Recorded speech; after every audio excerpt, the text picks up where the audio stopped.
let's talk about the dumbest military operations in human history. No, not metaphorically dumb, literally dumb, strategically dumb, and logistically dumb. This is the story of when Australia, a modern industrial nation with tanks and machine guns, declared war on birds, and the birds won.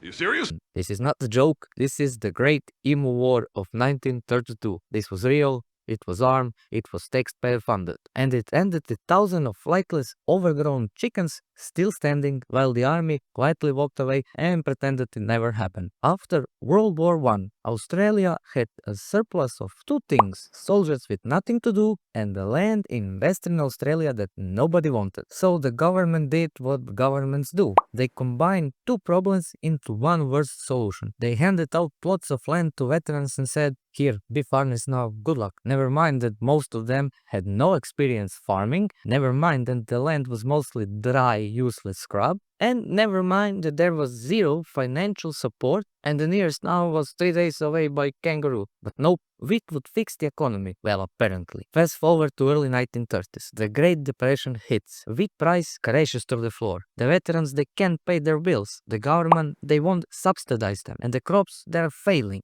And just when it couldn't get any worse, Mother Nature sends in a tactical bird strike. Every year, tens of thousands of emus migrate west. And they are large, dumb, and don't understand private property. In 1932, about 20,000 of them showed up right on schedule, marching straight into the farmlands like it was Verdun all over again. They smashed fences, trampled the wheat fields, drank the water supplies, and basically declared martial law. And if you've never seen an emu in person, imagine a 2-meter tall chicken on mat, capable of running 50 kilometers per hour, with claws strong enough to gut a dog and a brain so small it can't remember why it's angry. The farmers, they tried to shoot them, didn't work. They tried to scare them, they scattered and they came right back. They tried everything short of sacrificing goats to the wheat gods. Eventually, the farmers just gave up and contacted the government. And because this was Australia in the 1930s, the government said, alright then, let's bring in the army. So in November of 1932, the Minister of Defense sent out Major J.P.W. Meredith. He brings 2 soldiers, 2 Lewis machine guns, and 10,000 rounds of ammo. Their mission: neutralize the enemy, aka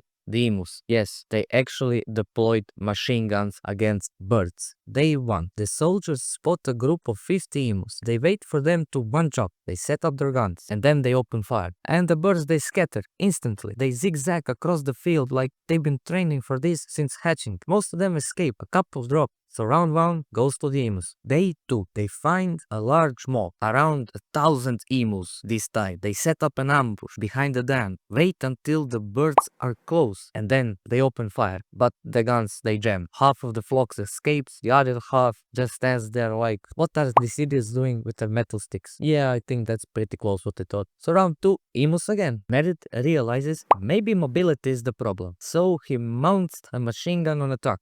It's a bold strategy, Cotton. Let's see if it pays off for him. Now, in theory, that's brilliant. In practice, well, Western Australia has a terrain that makes the moon look smooth. The truck, it just bounces around. So the gun, it can aim at anything. And the emus, they just outrun it with ease. And you know how many birds they actually hit? 0. So it's definitely emus 3, Australia 0. By the end of the first week, over 2,500 rounds were fired and about 50 confirmed kills. That's 50 birds out of 20,000. A 0.25 success rate. For comparison, it was less effective than the British border control. At this point, Major Merritt gives an interview to the press and says, and this is no joke, if we had a military division with the bullet carrying capacity of these birds, it would face any army in the world. The birds weren't just hard to kill, they were resilient, tactical, unreasonably aerodynamic, and completely oblivious to what was happening. So after this first campaign was declared a failure, the military withdrew. So the farmers, they start to panic again. And because of that, in December of 1932, the government sends the military back. This time, they have better coordination. They kill around 400 to 500 birds in a week. By the end of the second campaign, the final death toll is estimated around 900 to 1,000 emus. Now let's do the math. 10,000 bullets fired, around 1,000 confirmed kills. That's 10 bullets per dead bird, and that's the best case version. Some sources say Today, it was more like 100 bullets per emu. Once you counted the missed shots, the dot ammo, and the fact that emus don't form convenient lines like the Napoleonic soldier. No soldiers were injured, no medals were awarded, no victory was declared, but